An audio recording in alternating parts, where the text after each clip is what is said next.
Jealousy is one of the most fascinating emotions to humans. We watch movies about love triangles, we condemn cheaters online, and it makes sense why. Evolutionarily, jealousy evolved as a way for us to prevent losing our partner to someone else. If we could keep our partner only interested in us, then it would increase our chances of our partner staying with us and our offspring survive, which would hopefully perpetuate our species. But although jealousy is a very natural emotion to feel, it's also one of the most pathologized emotions. I'm guessing that most women have at some point been told that they're too jealous when they brought up feeling disrespected by a partner's wandering eye. But is jealousy an individual issue, or does it reflect something that's not quite working in the relationship? Recently, a large longitudinal study came out about this very topic. Researchers wanted to know, is cognitive jealousy a stable personality trait, or is it a reaction to specific romantic partners? The findings are very telling, so let's talk about them.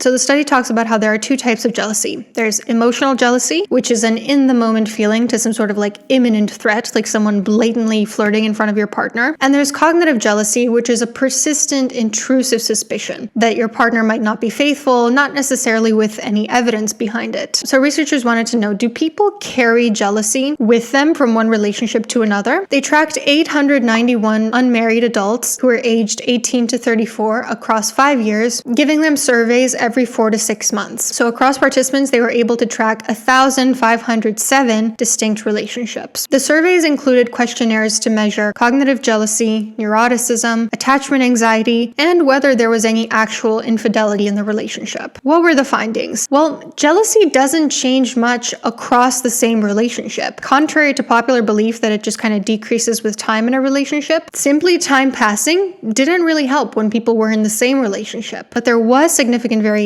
between relationships, meaning one person could be highly jealous with one partner and then not at all very jealous with the next. They estimated that 28.2% of the variation in cognitive jealousy was tied to the individual person, whereas the largest portion of the variance, almost 40%, was due to the differences between relationships. Now, history of infidelity did play a huge role. Those who knew that their partner had cheated in the past were more jealous, but it was also higher among those who cheated themselves, which we'll talk more about in a second. Some people did have consistently high jealousy regardless of relationship, though they seemed to be in the minority. Attachment anxiety was linked to higher jealousy, and men tended to report higher levels of initial jealousy than women. You want to know what I'm jealous of? I'm jealous of the fact that if you're in the US, you're able to use ZocDoc, the sponsor of today's video. I used ZocDoc a lot when I lived in the US when I needed to find a doctor somewhere new I had moved, or I needed a specific kind of doctor and I didn't know where to find one. And I really missed being able to do like a next day appointment without needing to call anyone, because that's not currently possible where I live. ZocDoc is a free app and website designed to help you find high quality in-network healthcare providers of all different kinds. I find that a lot of times we procrastinate going to the doctor just because we don't want to pick up the phone and talk to someone, or we're afraid that we're going to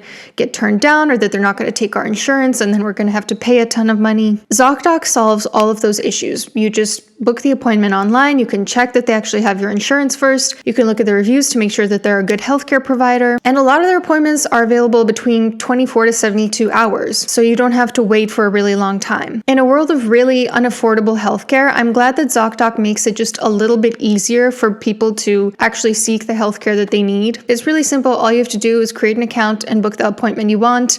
There's literally no catch. It's free. Click the link in my video description to book local, top-rated doctors who can see you quickly. Thank you so much to ZocDoc.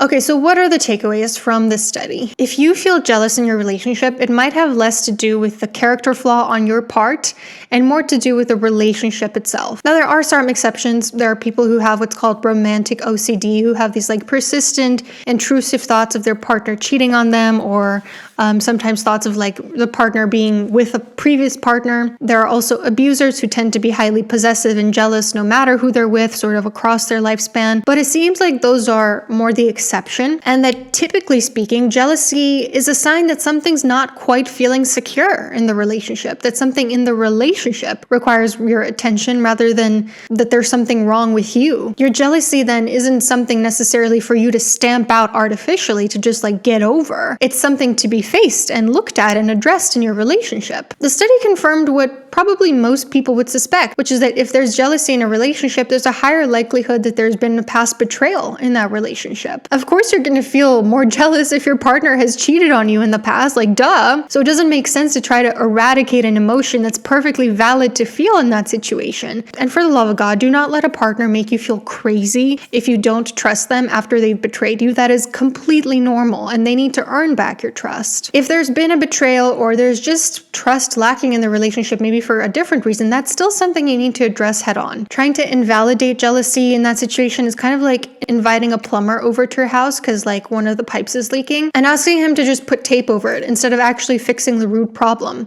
Like that's not going to get you very far long term. So what do I mean by addressing the problem head on? Well, for starters, jealousy is a sign that trust is lacking in the relationship. So you need to sit down together and get really honest and look at why that is. Whether it's you who feels jealous or your partner, what is going on in the relationship and the dynamics and the specific behaviors between the two of you that's feeding that jealousy. Whether it means a person, isn't super responsive for days at a time, or you don't trust a particular person that they're friends with, or something along those lines. There might be something very specific and behavioral that the person can do to make you feel more secure in that relationship. Maybe one person keeps not following through on their promises and not being reliable or showing up for you in the way that they promised to. Maybe one person has been unfaithful in the past or keeps giving off red flags that they might be unfaithful in the future, like having a wandering eye, flirting, being really secretive. Maybe one person has infidelity trauma from a previous relationship. But the study does reveal a little bit of projection. Beware of projection, because sometimes people accuse their partner of cheating on them because they themselves have cheated in the relationship.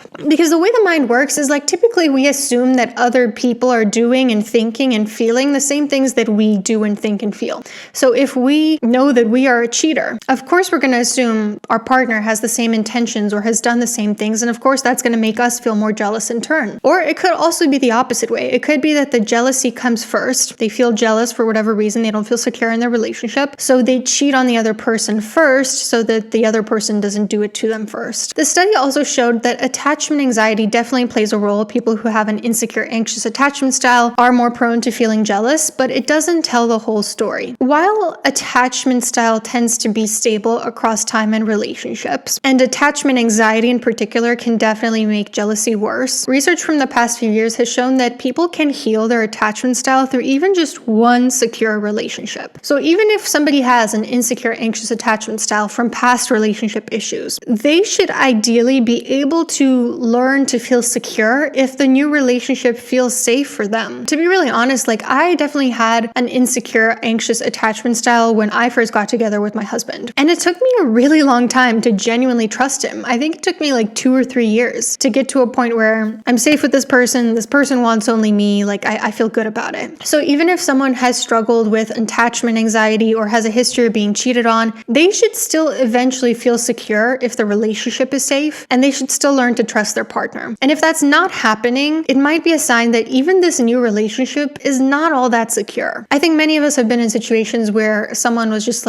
get over your jealousy, but they were giving off every single sign that they were not trustworthy. And it's how can you get over an emotion if it's completely valid to feel in that situation? And especially as women, I think our jealousy tends to get viewed through a very sexist lens, where it's actually, it's a you problem that you're not okay with me ogling naked people on my phone all day. You need to work on your insecurities. But in reality, jealousy doesn't just go away by someone telling you to stop being jealous. It can go away only if you address the root cause. And it turns out the root cause isn't always so individual, it's more relational. And one last takeaway from the study is if you're waiting on a relationship to naturally decrease in jealousy, don't hold your breath, because chances are it's not very likely to happen on its own. Couples therapy can of course help, but I wouldn't stay in a relationship in which either you or your partner is highly jealous unless both of you are committed to changing what's underneath it. And interventions to solve the problem must be both individual and at the couples level, but especially at the couples level. What do you think of this study? Thank you for watching and take care.